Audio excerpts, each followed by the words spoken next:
All right, this drink is a journey. It really is. Yeah. This is gonna be slow sipping.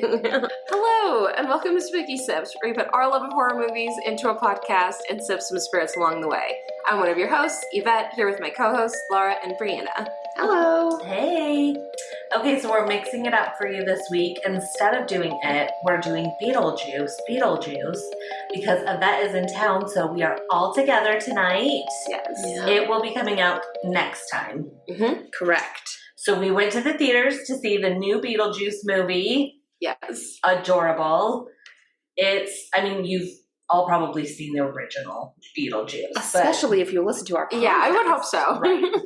But this one essentially is that 3 generations of the Dietz family returned to their hometown that we knew so well called Winter River, which I have to admit I had no idea that's what the town was called. I didn't remember the name. After an unexpected family tragedy. And Beetlejuice works his way in there somehow. Sure so Sure does. Mhm. Crawls his way back. Yep. Yes.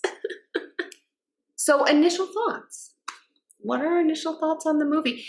It's hard with a sequel It's so hard. because, especially a sequel of a movie that you absolutely love. Mm-hmm. I think for me, I have to go in with the expectation that it's not going to be good, that I'm not going to like it. And that also I have to go in with the expectation of this is not the same movie. So I can't expect to feel the way I felt about the last movie. Yeah. Well, and at this point, it's been how long? It came out. I think 36 years it's been. Okay, Yeah. 36 years ago. It's like there's no way No. you can capture something 36 years ago and then bring it back. Right. Like there's no way that we're going to do it. Mm-hmm. Mm-hmm. I think for me, my overall thought was that, like, part of what I love about the original Beetlejuice is that it pairs, like, the mundane human life Yeah. with the, paranormal afterlife. Yeah. And this one didn't have that as much. It was much more glitzy and pretty. Like the even the shots when they're around town are done like in a very good lighting, and it's a little bit like Yeah. spookier the entire way through. Mhm. So that was one thing I noticed, but in general, I think they did it really well. Yeah. And I think one thing they did capture from the first one is Michael Keaton playing Beetlejuice. I thought was really good. He didn't lose any. I think he was very solid. Yeah, in I this think one. he was so solid, and the honest truth is if he hadn't have been, it wouldn't have been a good movie. No, Like, he carries the movie because of how it is. You could not make this movie without him. I think he was exactly back to like his Beetlejuice character. Absolutely. Yeah.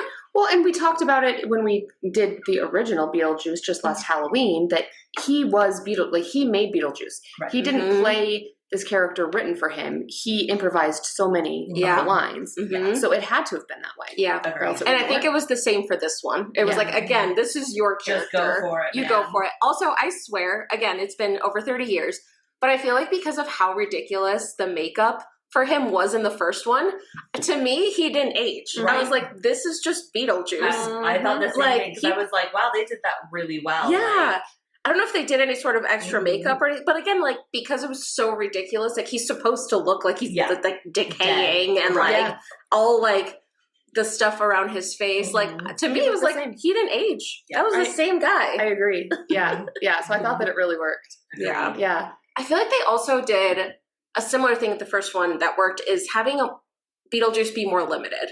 Like, I wouldn't be surprised if total screen time, Beetlejuice is probably in less than like a fourth of the movie. Right. Yeah. Like, they kept his spot, like everything They he didn't was in. overdo it. Yeah, everything he was in was good. And they didn't, because I feel like that was a concern. Like, oh, here's a character everyone loved. Yeah. Let's have him in 90% of the movie. Like, I think that would have been way too much. No, I think it was well balanced. Mm-hmm. And I think that for me, I also noticed that he was limited in the movie because the first half of the movie for me was missing a little something. Yeah, it was still good, but there was parts of it that I was like, okay, it's not like quite hitting it for me. But it wasn't until like I would say maybe the second half of the movie, that's when Michael Keaton was in it more, and that's when I was like, okay, now I love it. Yeah. So yeah, there was definitely some limit, but it was done well, I think. I agree. Yeah.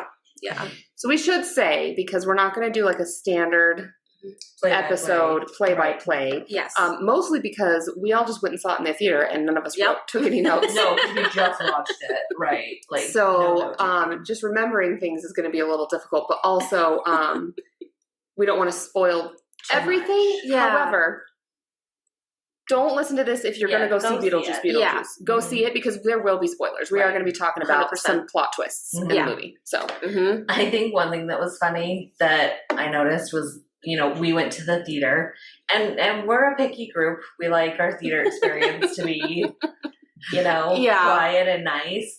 Is that we get there and the previews are playing and we're hearing people in the audience. And I was like, oh my God, I forgot that this is like a family movie. Kids movie. I know. Like, yeah, no, I was like, why are kids here? I thought the exact same thing. I was like, why are there? And the previews were all like cartoons. They were all kid shows. So I was like, what's happening? And then I was like, oh no, that's right. This is the family movie. Yeah. No, I thought the same too, because then, I still love the movie as an adult, but I remember, we watched it as kids. It was a family thing. But also, there are some, it's like any kid's movie, where as an adult, you see things, but as a kid, it just goes past you, because, in the Beetlejuice, there's a scene we see that's kind of, sexually charged, with Beetlejuice and his ex-wife. Right. But, when they were first hooking up. And it's it's not subtle. No. But kids just don't pick up on stuff. No, right over their head. It's amazing. It's true. Oh, it's so good. So I loved the introduction. It was the classic Beetlejuice music, but done slightly differently. I don't know if they changed up how the orchestra was done or what it was. But the way they zoom in on the town and it's is this real? Is this a model? It's kind of both. That to me, I was like, yes. Yeah. Did the start right. Yeah. No, definitely. It was like, okay, this is Beetlejuice. Yeah. They're giving us what we want.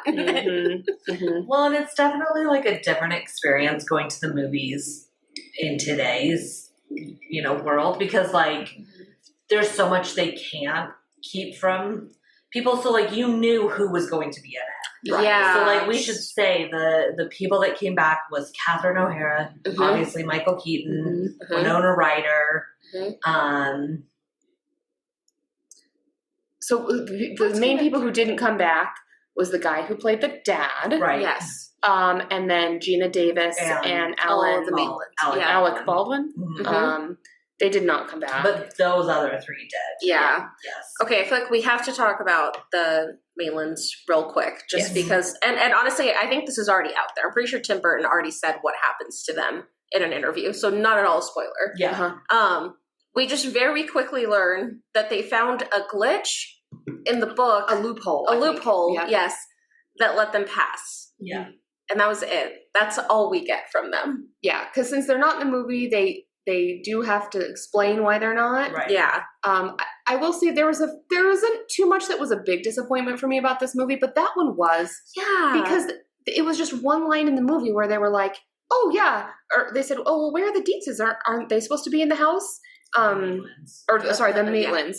Because the Dietz go back to the house that they moved into that they had shared with the Maitlands. And then they're like, oh no, we found a loophole, so they moved on. And that was it. That's it. Yeah. They didn't show a scene of it. Yeah. They didn't, right. I just wish there was more. And honestly, I would have accepted different actors for a very quick scene with it.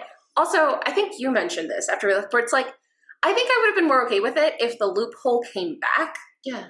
It's something to just kind of tie it together. I feel like that was one thing that I was kind of disappointed about. Right. Because as we talk, there's another character who ends up dying as well. And I thought, okay, even if they didn't show anything with the Maitlands, if they then used the loophole to bring back this other person that died, that would have made it okay, now we understand. But yeah, I don't know.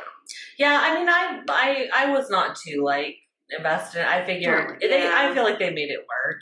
Oh, well, they couldn't bring back if they brought back every character, it would be a remake, right? And part of it was they were saying the Maitlands are dead; they cannot age. Yeah, the other characters can. If we brought those two back today, they wouldn't look like they were, and that doesn't make any sense. Because with Beetlejuice, he had so much makeup that it didn't matter. But with the Maitlands, they'd have to do it all CGI because it's been 36 years. Yeah. You can't just put a filter on that. No. And then a little filter. Yeah, right. You very quickly learn that the reason they go back is because Charles, the husband and dad, died. Yes. Now, they did not bring that actor back. And I thought that the way that they did it actually was okay. At first, I was like, Yeah. because what they do is they have it be like a cartoon rendering of Yeah. how he died. Like a claymation. Yes. Yeah. Felt very like James and the Giant Peach. But that's very Tim Burton. Right. So it actually, liked it. at first I was like, but then I was like, oh no, actually I think that worked. Yeah. Like, I think it worked because you needed to like throw in some comedy. Like I do think it would have been too dark to make him die in really any way. But like even what they used, it was kind of funny. But if they hadn't done it in a cartoon thing, it's like, oh, this would have been tragic. Right. So by having this like claymation effect onto it, it was like, okay, this is kind of funny to have them do it. So let's talk about how we find out about that, because it's so funny to me. It's so good. So Delia Dietz is still doing her art thing. Yep. And Lydia goes to see her because I think like Delia like maybe calls her or something. It's Like you a have lot. To, you have to come. There's there's a tragedy, but like the way that she explains it is so we now know that her husband had died, but the tragedy she presents as Lydia gets there is like there's something wrong with the show. Like the guy that she was doing for this like live art installation, he like messed up or graffitied the wall or something he did wrong, and then she's like, oh, and by the way, your father's dead. Yeah. Okay. Or something like that. No. Okay. This was my favorite. She said, "Oh, and your father has left me," and Lydia says, "Oh, you're getting a divorce," and she's like, "How cruel! No, he's dead." She's like, "No, that would have been much worse." Yeah. Gotten a divorce. I love it. How could you think that way? No, he's dead. I love that. I felt like definite Moira Rose vibes Oh, from yeah. her. She was just playing her. Okay, wait, did you catch in the art studio? One of her things was definitely just her with a bunch of crows. Yeah. I was like, that has to be the crows have eyes calling to us. Absolutely. Because I feel like I was almost feeling like she was kind of trying to pull back on the Moira Rose, but just that she couldn't. Like she now is Moira Rose. Yeah. But that she was trying to like push that down a little bit because Delia was never Moira. There's bits and pieces, but so but I loved it. I love that she like brought her. I mean, when you think about her in the first movie, like crazy. yeah, Delia walked so Moira could run. Like this was exactly well said. But yeah, so then the story of him dying, I just thought was so funny. So we get the claymation. And so again, it's like, as Delia is telling Lydia, she's like, oh yes, well, and so Lydia goes, well, how did it happen? Delia's like, well, he was going on some, he's like a bird watcher. Right? Yeah. And I liked that reference to the first movie because he loved birds in the first movie. Yeah. And he like goes on this, exotic trip to go see birds, and then his plane crashes. Yep. And it's like, oh no, he died in the plane crash? Nope. And she's like, no, he survived the plane crash. Only to then, while he's like in the water around the island, floating on the debris of the plane, his head gets bitten off by a shark. Which honestly is funny. Well, yeah, then we get the little claymation of like the shark comes out and it's just like the fake blood like, all over the screen. Yeah. It was silly, but I think it actually kind of worked. I think that was a fun roundabout way of getting and there. To me, it felt very retro Tim Burton. It did. And it worked because they couldn't have the actor, so then in the afterlife, like, he doesn't have a head because it was eaten by a shark. Exactly. So it makes sense that the actor isn't there. Yeah. That was kind of a creative way to do that, honestly. Yeah. Because we should say the reason that the actor isn't there is because he is I'm almost certain convicted. Yeah, he is. I know that. Yeah. Convicted sexual assaulter, which minors. Did not know that. Did not know that. I guess it was that like he had paid a 14-year-old to like take illicit photos of. And then he had issues of not registering later, so he like got rearrested. Oh, shoot. But yeah, so he was not invited back. Good. I mean, that's good. I think was the right move. That was a good call. Well, and then I also think if that's the case, which is, super sad, I kind of think it's a little bit of like a nice like justice to be like, okay, well, we have your character because your character in the movie was a good dad. Right. But we're going to make him headless. Yeah. Yes. Like, we're not even going to give you the dignity of like putting a head on this guy. No. Yeah. like I like that. That was a good actually. way of working around Yeah. because I think that it would have been weird to not include his character. I agree. I think it would have been, even to be like, oh, he died in the that would have past been or weird. something, it would have been weird. Right. So I think it had to. And we meet Astrid, who is Lydia Deeds' daughter. And she's one of the ones that goes back. It's the 3 generations. Yes. You know, Delia, Lydia, and Astrid. She's so angsty. Oh my gosh, I loved it. I loved her character. Like, I thought her and Winona Ryder, like, vibed. They did. Yeah. So good. No, you really could all see 3 it. of them were really great. I love the 3 of Like, the them. chemistry They were was great. fantastic. Yeah. You know, and I like that, like, Delia is like, this is what you get for being such a angsty teen. Like, Yeah. this is your karma. Like, Well, and I like that she's kind of rebelling in a way where she's almost a little bit more mainstream. right. Like she's not. Like she's definitely like got her angst and more like than attitude. her mom. But she's kind of more of a typical type of teen, whereas, you know, Delia and Lydia are these weird girls in a Right. great Yeah. way. Yeah, and she does not believe in the afterlife, and that's how her mom makes her money, is like being, Yes. you know, With her show. Right. But Astrid is like, I do not believe in the afterlife, and part of that is because she was like, well, then why don't you talk to my dad? 'Cause Yeah. your dad is dead. Yeah, she's like you. So Lydia makes her living on a talk show talking to ghosts, Yeah. and then Astrid is upset. Like, how is it that you can see every other ghost but not Dad? Yeah. But I also like love Lydia's show. Oh my I gosh. know. No, I kind of love that future for Yes. her. Yeah, Like, That's what I mean. it honestly really did kind of make sense. yeah. Yep. So like that's one of the first scenes is actually seeing Lydia doing her I show. think, yeah, that might And be like the first Mhm. after the intro. After the Yeah. intro, it feels very like back. This is probably before your time, Yvette.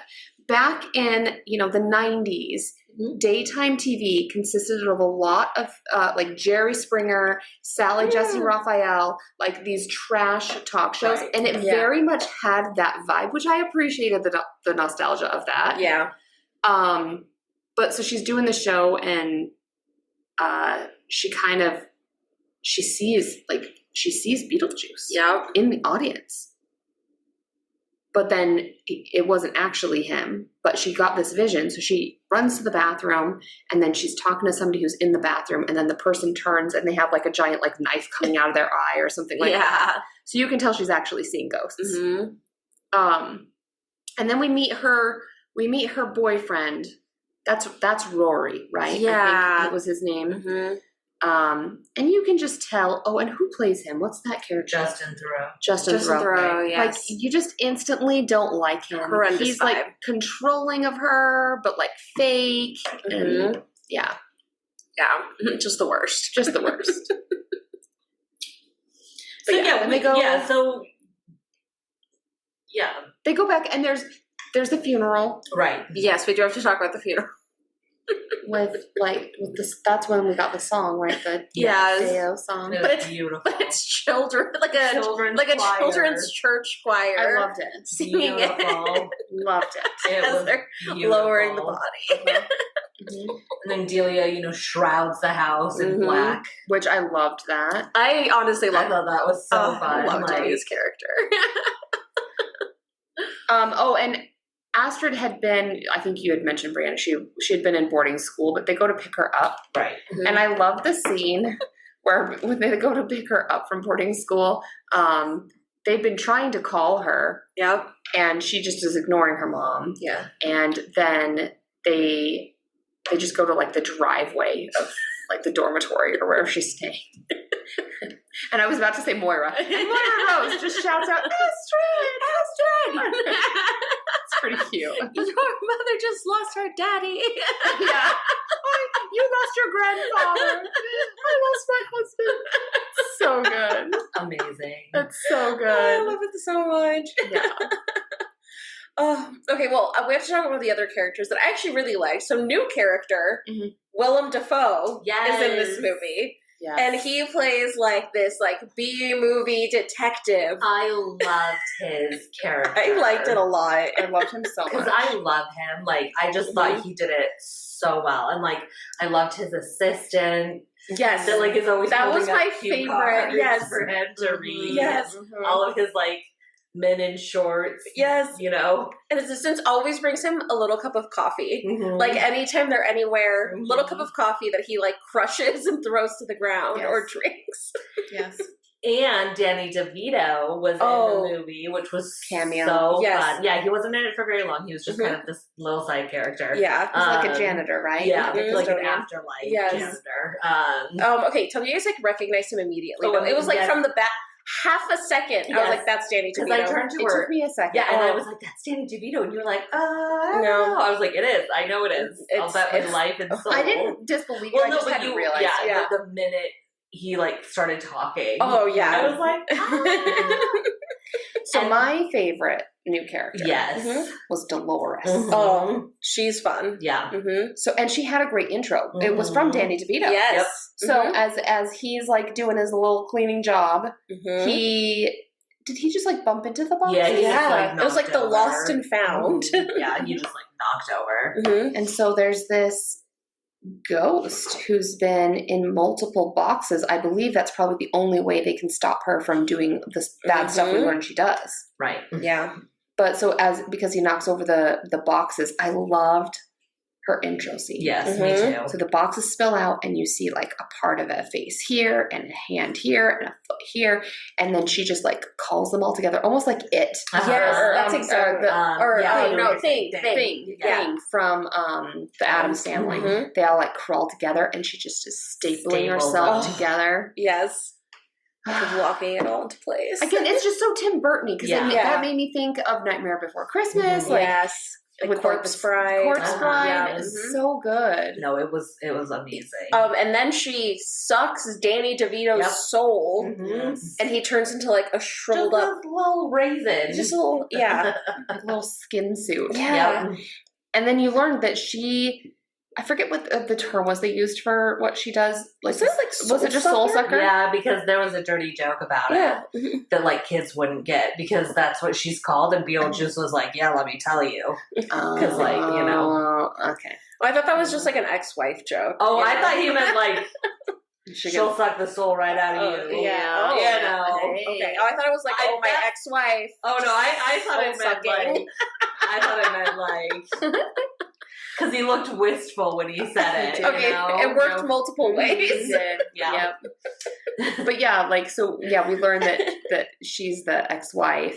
Yeah. But that if she sucks your soul in the afterlife, you don't come back. Like you're dead. Yeah, you're it's like there's a new level of death. Yeah. You just don't exist. Like, I will say with her character, I feel like she was so cool and had.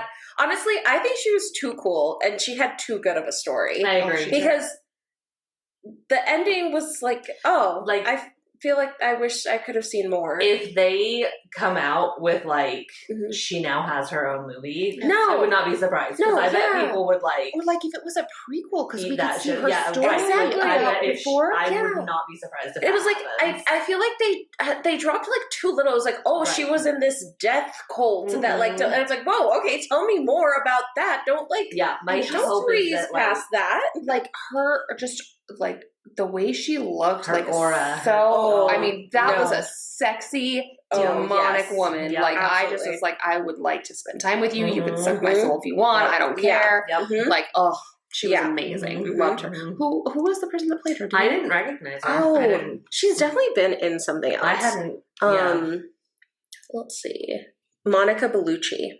Monica Bellucci. I don't feel like I know. She had such a good energy, though. But no, she was just great. She was great. Immediately catches your eye. Yeah. Like, So, some other things that happen in the movie is that during the funeral, Lydia's boyfriend, who we've talked about, we get terrible energy from him. The worst. He thinks, oh, okay, there's this wake party. You know what would be romantic?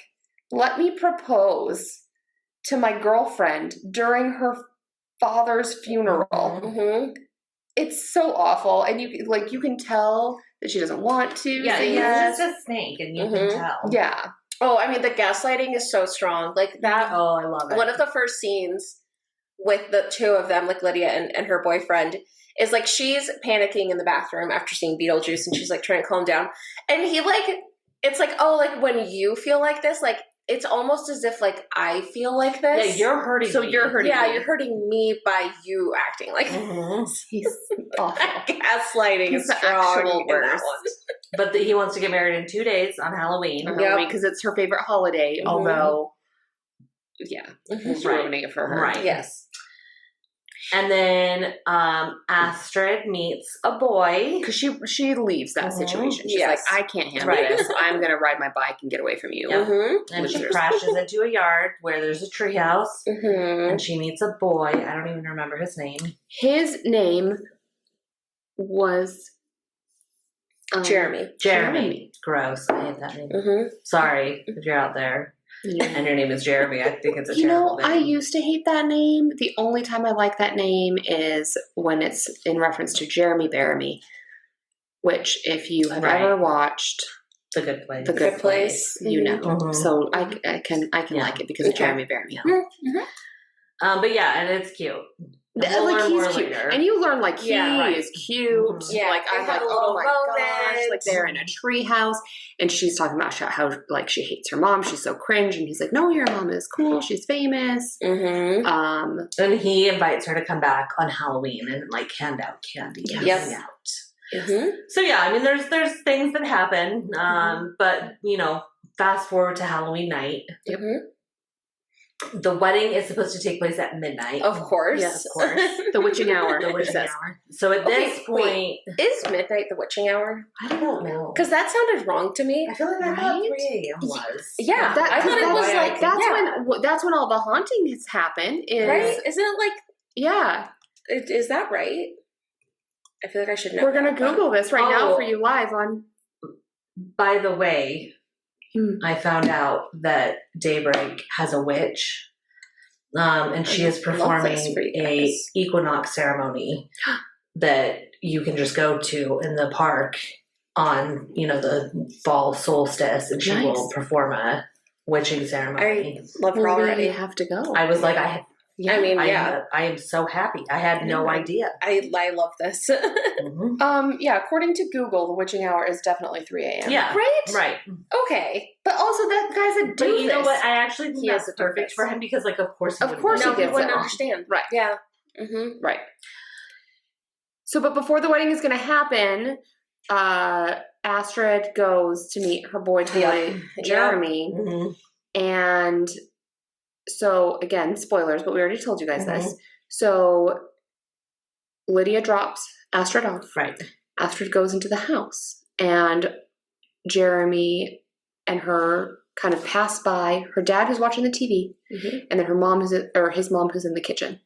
And so, when they kind of pass them by, like the parents like kind of like give like a wave of hello, but they don't turn around. Yeah. Now, I'm curious because at this point, I said, I didn't think for him, but I thought they're both dead. Yeah, that's what I thought. thought these parents are absolutely dead. No, it was suspicious for sure. Yeah. Okay. So they're in the bedroom hanging out, and they kiss, and it's adorable. And she realizes they're floating, and this really freaks her out because she has never had an experience with the paranormal herself. So like she is shook, and he's like, "Oh yeah, I'm dead. I'm a ghost. Like my parents, still live here, but I've been dead for like 23 years or something like that." And so then fast forward, and he's like, "Hey, you can help me come," because she had seen the Recently Deceased book. Yeah. Which was another great throwback to the OG. That was good. And so they do, they draw the door in the chalk and they go through the portal. And he's like, just say these words, and then you can come in. So she recites this little incantation. Because I think he had told her, you can just help me come back, but he said nothing else about... Oh, no. Yeah. Well, and he said, you can see your dad. Oh, you can see your dad. That's also what he said. Yep. So, again, fast forward... Lydia realizes, because someone mentions, like, oh, that house is a murder house. The realtor. Like, we couldn't sell it because that kid killed his parents. Yes. And then he, I think, himself. Well, he fell out of the tree he fell out of the when the tree. police showed up. And his neck broke. That's right, because he's got the thing. Yep. And so she rushes over there and sees that, like, it's too late. They went through the portal. Yep. So she summons Beetlejuice. Oh. Because I think she's like, I don't know what else to do. Here we go. Yeah. And that's part that's been in the previews for this, where she says something like, I can't believe I'm doing this. And then she goes, Beetlejuice, Beetlejuice, Beetlejuice. Yes. And that's when he rises out of the model. Yep. And he says, the juice is loose. Classic. Which, speaking of juice, should we talk about what we're sipping on? Yes. So It's a drink. I got a little tipsy last night, and when I did, I was thinking, the title for the sequel is Beetlejuice, Beetlejuice. So we need a cocktail with a repeated name. Well, that was harder to find than one would expect. So instead, we found a cocktail with the phrase number 2 in it. So the cocktail that we found is, let me pull up my phone. Okay, the cocktail that we found is Corpse Reviver number 2.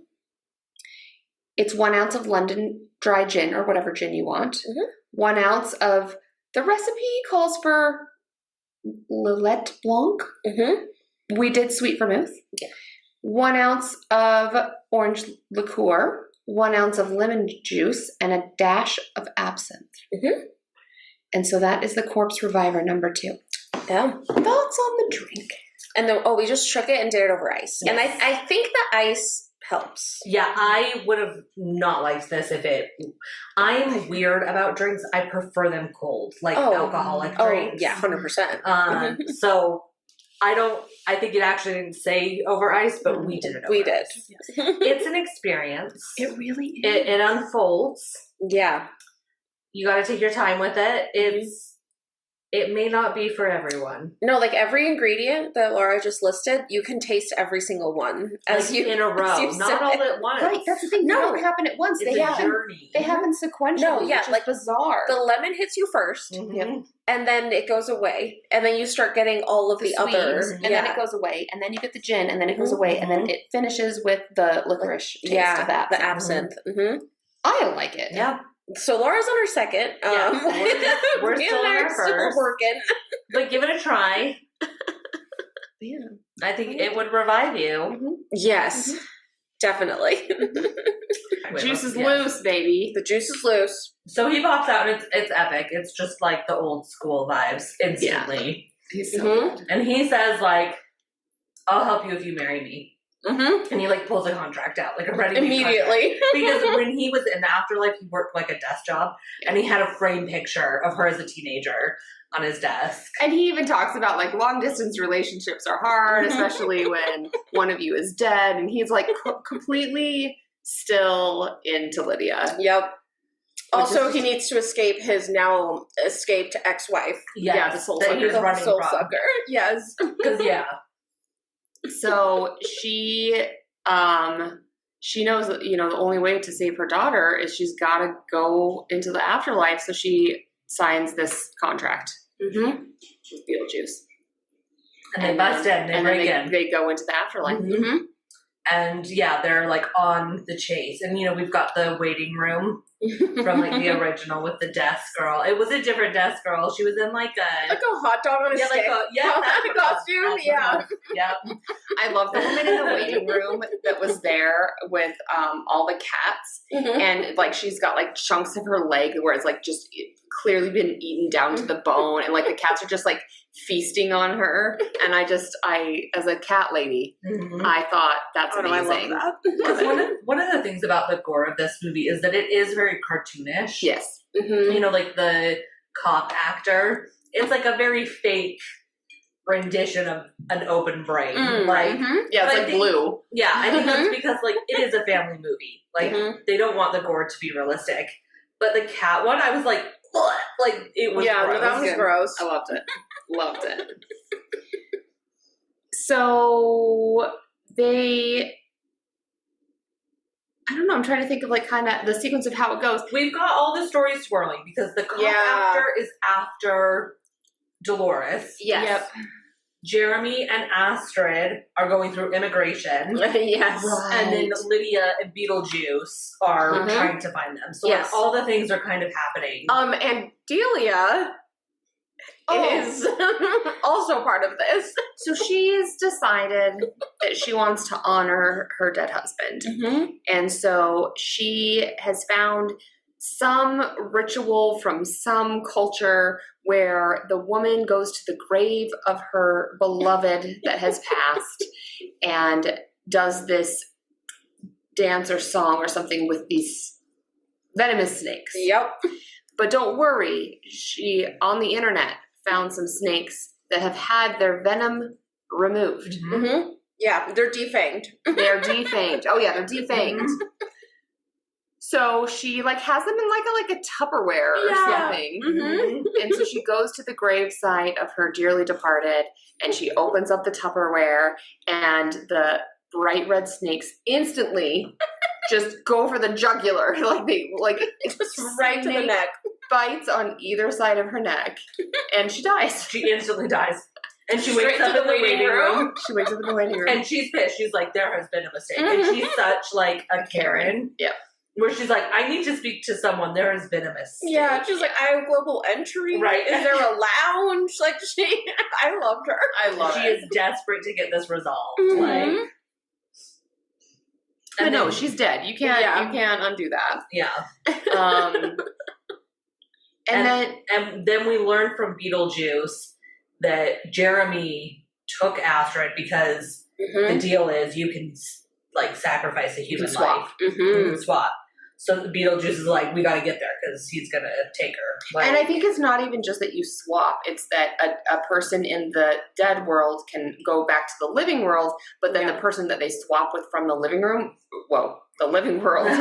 goes to the deader than dead. Yes. Straight to the soul ghost. train. Right, no ghost. So, so they're all trying to save her. And then, the soul train. I loved the soul train. I loved it. It was ridiculous. But this whole movie was ridiculous. The soul train was just this train that you get on, and then it just takes you to, the deader than dead world, right? And the Great Beyond, I think is what they call it. But it's got just 70s disco music, and everyone's so happy to be going. And just vibing. Yeah, loved it. Loved it. So the next thing I'm kind of thinking of that happens is that they, Delia and Beetlejuice find Astrid. Yep. And they stop her from getting on the train and they kind of run away. Pulls her out. We should say Astrid came across her dad. He was Yes. working at a desk. Right. Yeah, because Lydia and Beetlejuice get separated. Yes, so at this point, Lydia's dead husband is the one helping them. Because we find he works in immigration. Yeah. Also, I loved his dead look. His little fish. fish. He And just the little sounds they all make. You just hear little fish. he clearly got eaten by piranhas or something, and so he's got all these tiny little dead flopping fish all over him that you just hear. It's so cute. Yeah, it's amazing. Okay, now, did either of you think that maybe he wasn't dead? Because that's what I thought. Well, yeah, I wondered too because the way that Astrid talked about it was It was strange. She was very she still talked about him in present tense sometimes. Yeah. Well, and it was they never found the body. So it was clearly they didn't recover. So I was like, I wonder if he is still alive. That's what I thought. And it was and Lydia can't see him. Why can't she see him? And it was is he alive? I was curious about that. Only say in a movie they didn't find the body. They're coming back. Right. Absolutely.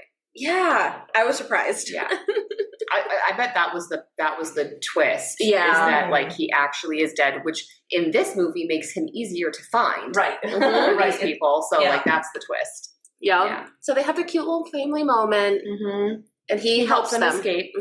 Yeah, and he Jeremy is goes down the hell. Yes. The floor opens and he gets sucked into because Beetlejuice tricks him. Right. Yes, he goes to stamp his passport and it's actually Beetlejuice sending him to hell. And him also going to hell too. We should talk about how there have been moments of the sandworms in this movie. Just like there was in the original. I think originally at some point Lydia and Lydia fell into it and then they came out. Yeah. And So yeah, just know that the sand- sandworms are here in There's- this movie as well. They're still around. Yeah. So we kind of end up at the wedding ceremony. Yes. All the Lydia and Astrid got out with with some help, and then Beetlejuice has found Delia. Yes. And they're gonna come back. Yep. And the cop is also narrowing in on where they're all going. So now we're gonna see everyone come to the ceremony. Yes. It's like in a graveyard. I couldn't tell if it was like It's a little church. Like a tiny church. Like an old school church, like an old school one-room church in the middle of this graveyard. Mm-hmm. And there's, it's full of only influencers with 5 million or more followers. Of course. Because so that's what Lydia's boyfriend Rory has said that that's the only people invited. Yeah. Insufferable. So just the worst of the worst. But then I believe what happens is that Beetlejuice injects Rory with the truth serum. Yes. Is that the next Oh, thing yeah. that He happens? comes back and he's like, okay, I thought we were getting married. Yeah. So Rory spills the beans that he doesn't believe her. He doesn't believe Lydia. Support her. He just thought he could make more money being her husband than her manager. And they met at like a retreat for a grief retreat. And he pretended to have a dead wife. And he only did it to like find vulnerable women. Like, yes. Like the scum of the friggin' earth. Vomit. Just the absolute worst. Which we all knew. Right. Yeah. So then does Rory and does Dolores show up too? Dolores shows up at like the very end. The singing moment happens. Yes, first. the singing is first. Okay. Mm-hmm. Yeah, there's some beautiful musical moments. Yeah, because Beetlejuice is like, all right, here's let's get ready for the wedding. Does he just incapacitate Rory then after he confessed? Or he like leaves? No, the singing scene, he takes over everyone. Right, I remember that. So everyone starts singing along. I think including Rory. Because I think he was one of the ones that was next to the cake. And then all the influencers get sucked into their phone. Oh yes, so they're just gone. They're all gone. They got sucked in. Yeah, we got a little bit of a callback to the Maitlands. The way they get sucked in, their faces kind of stretch and their eyeballs like bulge out, and it was very a callback to the first one. Very reminiscent of that. Mm-hmm. And also, so was the scene of the dancing scene where they're singing a song, which was such a good song. It was actually really fun. Like, it was so good. Had either of you heard that? I've never heard that. I've heard that song. Oh, okay. Mm-hmm. And then, they're all just singing, dancing. Lydia's back in her red dress.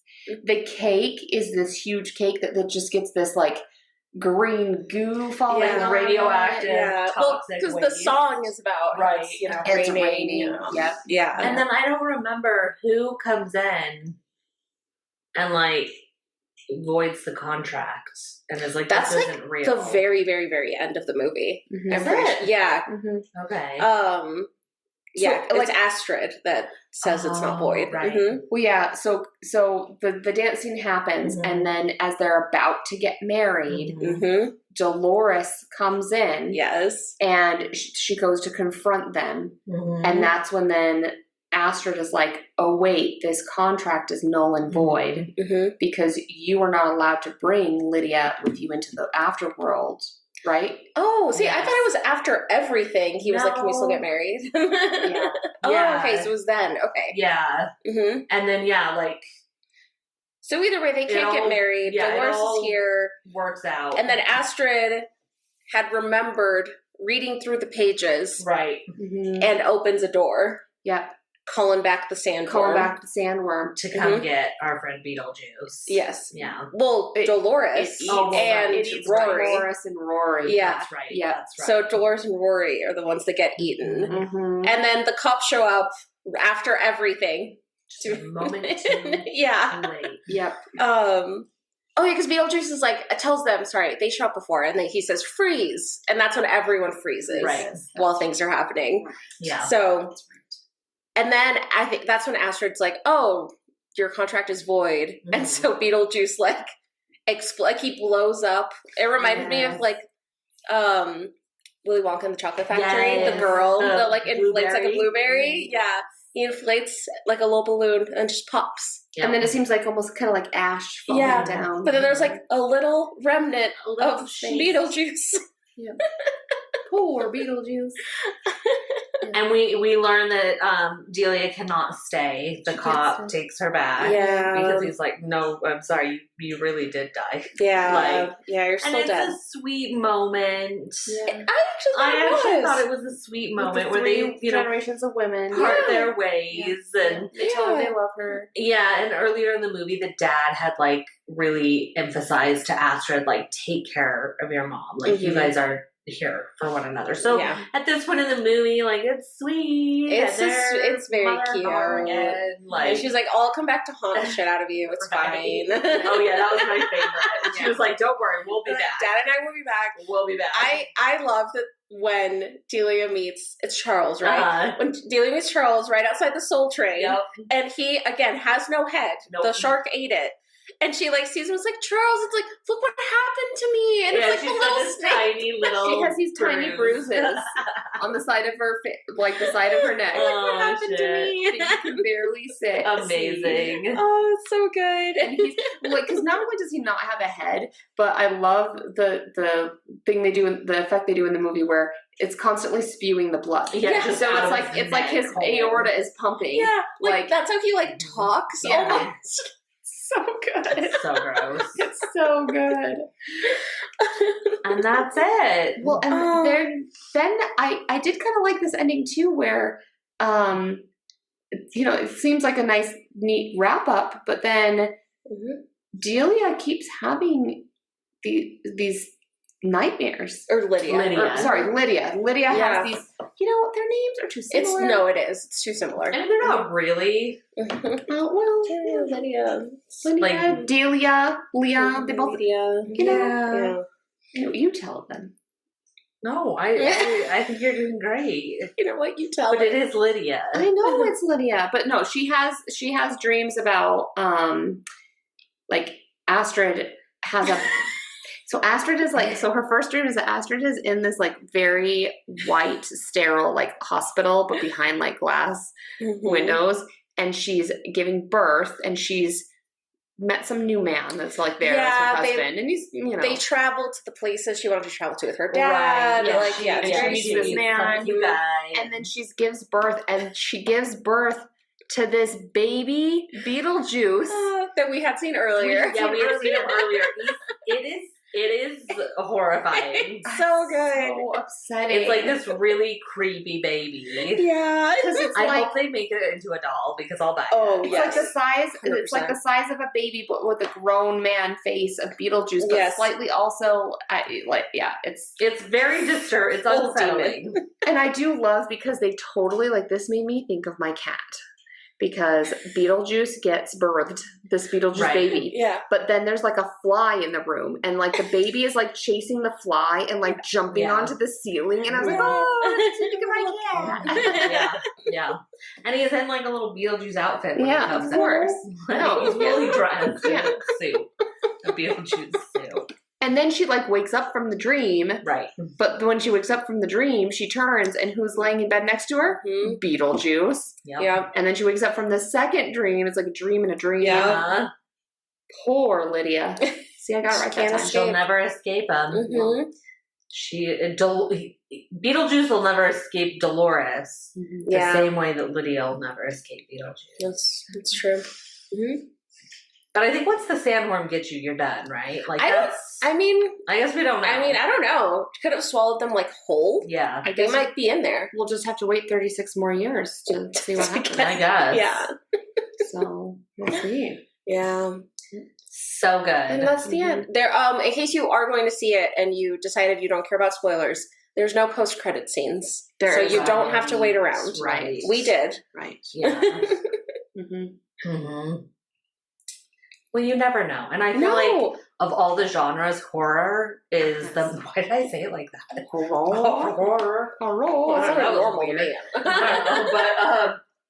I think is the most likely to happen. I know. I don't know why. Well, especially a movie like this. It was it was just so fun, and you got all these new characters that I could absolutely see it. Totally. Well, do we have a little bit of psych? You know, For I went this with new I went movie? with just a little bit of psych with this one.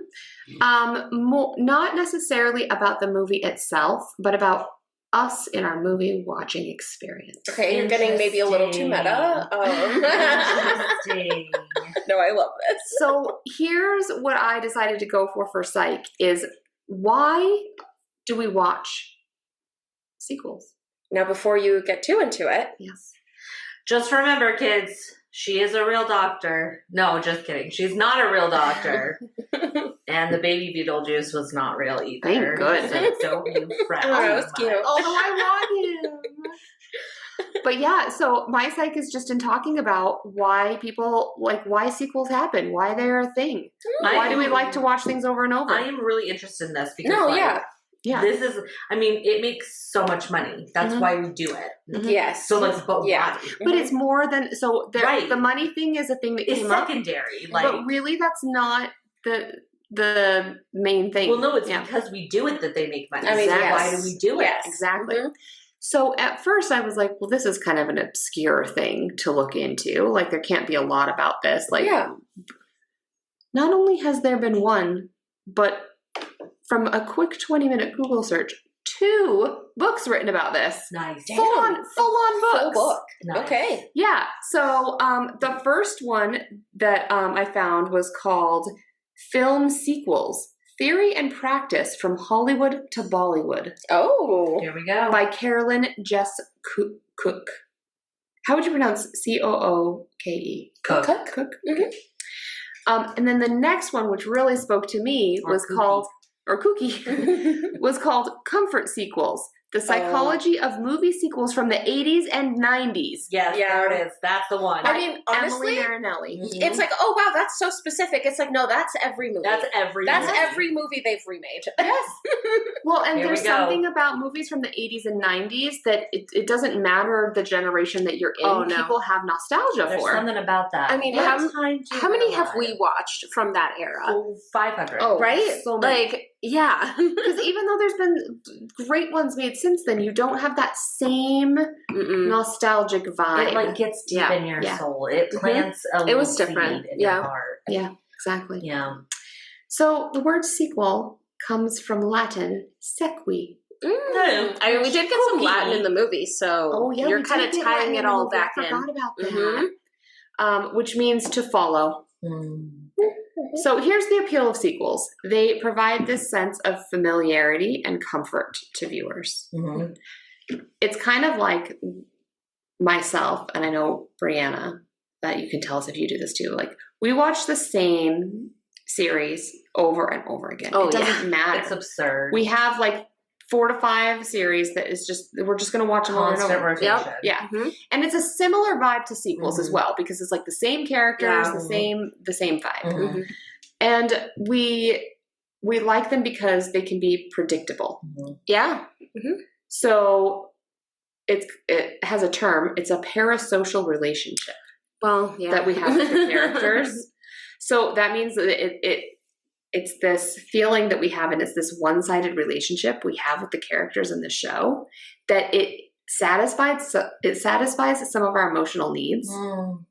and like we feel like we know them. Oh, I mean, yeah. We 100%. feel like they Yeah. are our friends. Yeah. They are our people in life. Mhm. Mhm.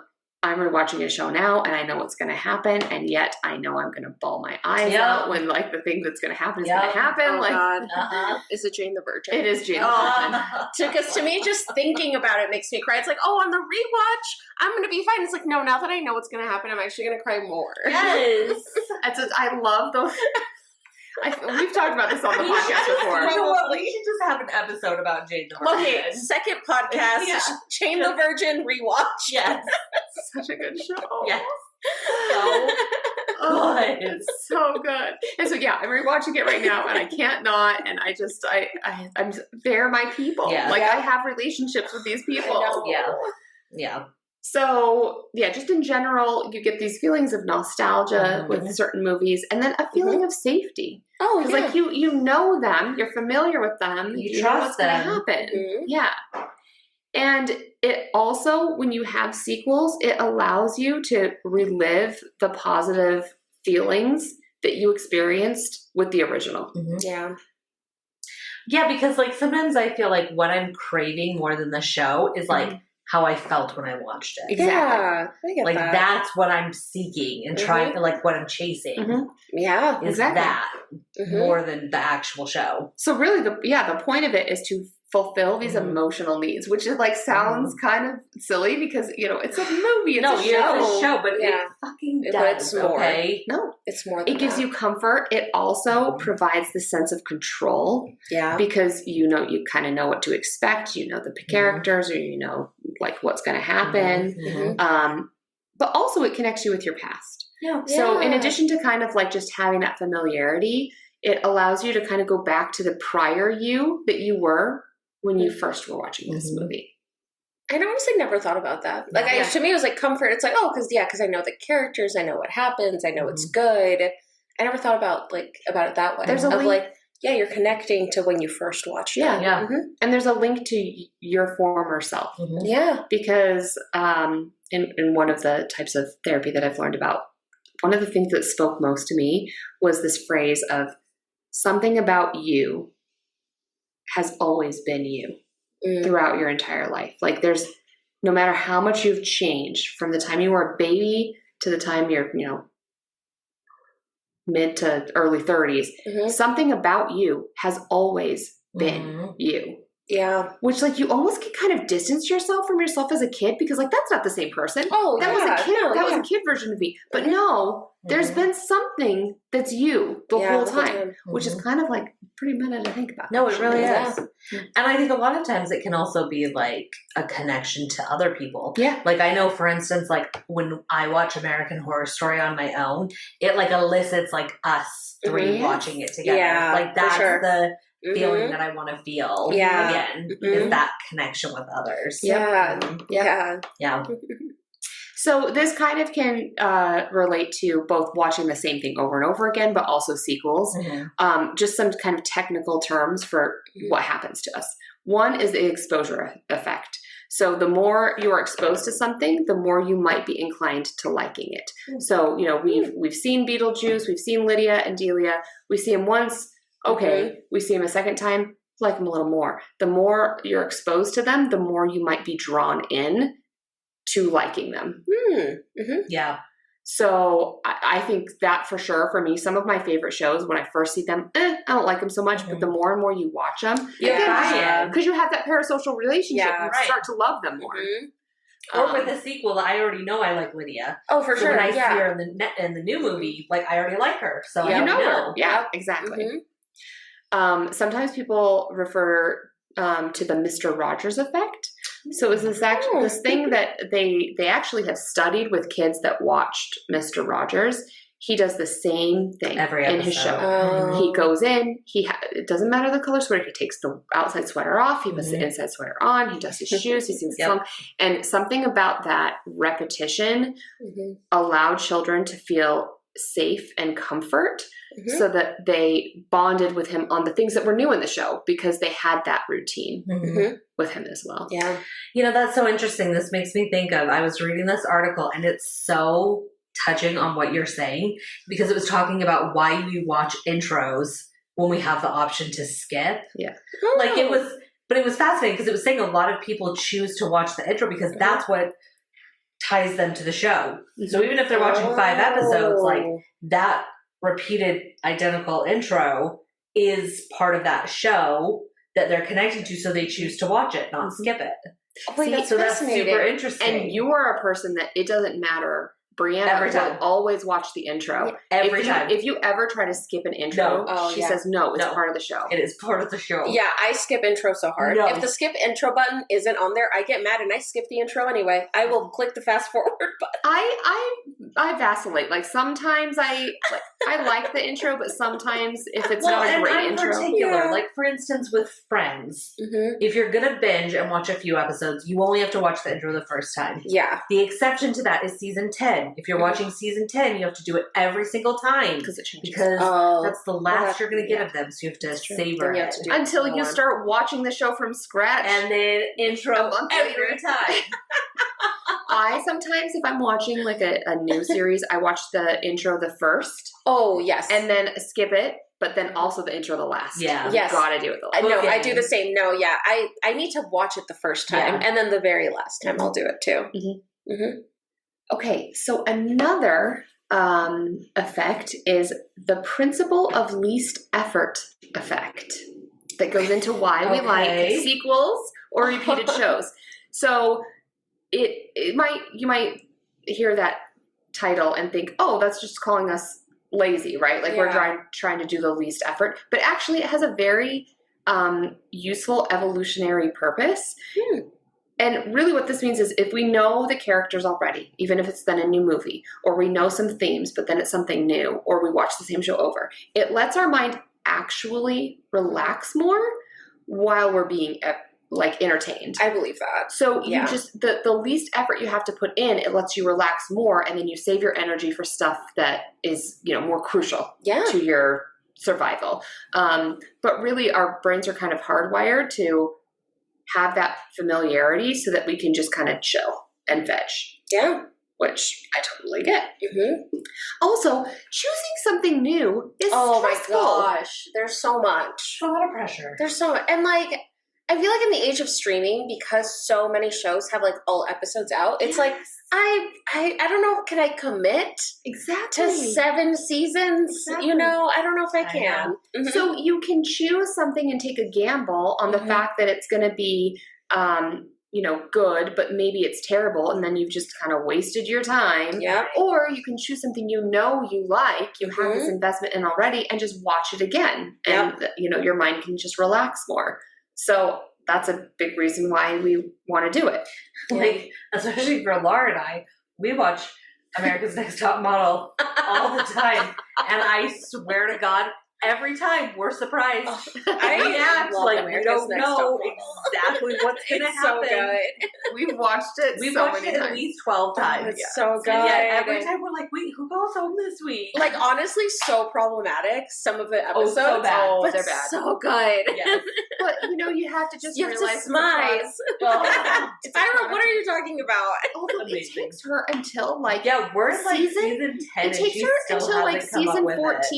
Yeah, it's wow, that's so late. So speaking of, how last time we talked about how memories can fool you and you can fill in the gaps. No, everyone thinks America's Next Top Model is all about smizing. No, she doesn't say until the later season until the end. She just said it so much. Yeah, it really kind of made up for it. This has nothing to do with Beetlejuice. No.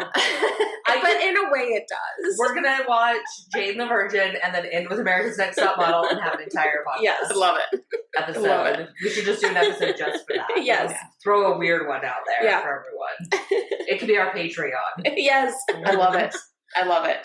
So those are a lot of the reasons why we are drawn to sequels and that familiarity. Makes sense. And why it's good, and why we like it. But then, why do they always disappoint us? Right. Because I feel like a lot of times it disappoints. So here's why. Memory, as we were just referring to. Yeah. So a lot of times the sequel, new version, it kind of imposes on our original memories and interpretation of the film. So we have this original memory of how it was and this original interpretation, and then this new sequel comes out and it kind of fucks with it. Yeah. And we're like, wait, no, that's not it. That's not how it's supposed to go. Yeah. Because you get committed. Yeah. You commit to these characters in this way that it was supposed to be, and then this comes in and messes with it. Yeah. So that's a lot of times why we don't like it. Even if it's done well, we might still not want to buy in. Yeah. I feel like part of it has to be too, and we were all just talking about this, where it's how many movies did you watch when you were a kid that are actually really bad? Right. Oh, yeah. Where it's they do a remake and it's this was pretty bad. And it's okay, the original was kind of bad. You just liked it when you were a kid. Exactly. Because it's about other factors that come into play with it. If they come out with a Baby Geniuses too. Stop talking about Baby Geniuses too. It's never going to happen. I will fly to Portland and we will watch it. Love it. In fact, it actually might already exist. I don't know. Anyways, that's probably going to confuse our listeners, but just know, listeners, that Brianna loves Baby Geniuses. Yes, I sure do. Yeah. You guys. if you've watched it and like vividly remember it, like honestly, like DM her because I think I you might can talk connect. about it for 45 minutes. Please do. It is a cinematic masterpiece. Please do. All right. The last point in my psych segment that I'll make. Another reason why sometimes sequels just fizzle and people end up hating them is oftentimes there is that success of the first one. So then the second one just seems to have this really like formulaic approach. It's like, okay, this is the formula that worked the first time. We're going to do it again the second time. And there's no actual creative juices, I guess. Yeah. Creative Beetlejuices. And also there can be creative fatigue where the person who made it, like maybe, I'm not saying this happened, but it would be Tim Burton in this case. He's done so many creative things that he's just kind of like done with being creative. So like it comes flat. It becomes dull. Yeah. Or people get a fatigue of watching like this exact, type of character or type of movie. They get fatigued of it. Yeah. So that could be why you end up like coming out of a sequel and thinking, I hated it. Yeah. That makes sense. So that's kind of like the psychology of what happens when we watch a sequel. I love that. I think that was honestly a really good psych to do for this one. Yeah. So, because we've already talked about Beetlejuice. Yes. We don't need to talk about the characters. Let's talk about us. Oh, yeah. So were there any fun facts of this movie or not because it's so early? It's again, guys, it like just came out. So I was intentionally trying to avoid spoilers. Yes. That was part of it. It was like, I don't want to know anything that happens. So it's all a surprise. I feel like honestly, kind of one of the only things I saw was I think they have tried to make a sequel in the past and they had ideas and they all sound horrible. So I'm so happy they waited. Nice. Like there was going to be one where like Beetlejuice goes to Hawaii. Oh, did we talk about that? We may have. Episode? Yeah. Because I think maybe we did. And it sounds horrendous. I'm really happy that they waited. That sounds so bad. There were a couple other iterations that I like read up about, and I'm happy they waited and went with this one. The only fun fact I noticed that when we were in the opening credits to it, I was excited that Brad Pitt was a producer. Oh yeah. Oh, he was listed as it's his production company. Yeah, not even just him. Yeah. Oh, well, you had a good catch at the end of the movie. One thing that neither of us noticed, but you did. Yes. The end of the movie, the music was 100% the sad music that happens in Carrie. Yeah. The movie Carrie. And I was like, oh my gosh, you guys, this is Carrie music. And we waited for the credits and it's in there. It's in there. That song for sure. That was, we should maybe use that in one of our clips or something. Honestly, like the Carrie music. It was so, I'm very invested in the movie Carrie. So. Yeah. Okay, so it's time for ratings. Here on Spooky Sips, we don't do stars, we do sips. What we're going to do first is we're going to remind you of what we rated the original Beetlejuice as. So I was a 4.5 sips, Laura was a 5 sips, and Yvette was a 4.25 sips. So pretty high. Honestly, that's really high. One of our more higher rated movies. Yeah. So out of 5 sips, how much do you give Beetlejuice, the sequel? I feel like I enjoyed it, and it was fun, honestly. And I think the ending especially picked up and gave me more of that energy that I got from the original Beetlejuice movie. I think I'm like right at a 3. Okay. Yeah. I think that's like the first number that comes to mind. So I'm going to go with that. Yeah. I was thinking a 3.5 because yes, the second half really made up for the little slow pacing of the beginning of the movie. And I just loved like the character dynamics and the way that they did things. I thought it was well done. So I'm a 3.5 set. Yeah. I think for me, because the original is so perfect that it's hard to live up to that. It is. I loved, though, the throwbacks like made me very, very happy. But because it can't be the perfection that was the original, solid. I liked it. I think it's worth it. But 3. Yeah. Solid 3 for me. Nice. Yep. Yeah. Yep. Yeah. I feel like just Michael Keaton's. Yeah. He's a six. He single-handedly to the hat. brings it up. Like, he really captured Beetlejuice and brought him back. But, there were a couple other things I think keeping it through. I Definitely. Okay, well, next time we will be watching the classic It. Yes. And we promise. We mean it this time. We're not lying. What comes out. We mean it this time. Sorry, guys. So if you haven't seen It, I hate it. I hate talking about it because it's so confusing. It is. get watching, get sipping, and we'll see you next time on Spooky Sips. Bye. Bye. Let's go eat some ramen. Oh, yes. Thank you for listening to Spooky Sips. If you enjoyed this episode, don't forget to rate, review, and subscribe wherever you're listening. To stay up to date on all the spooky things we're up to, follow us on Facebook and Instagram at spookysips_podcast. And if you want to help support the podcast, consider buying us a coffee, or really a cocktail. We are completely independent, so every little bit goes a long way to keeping our podcast running and improving.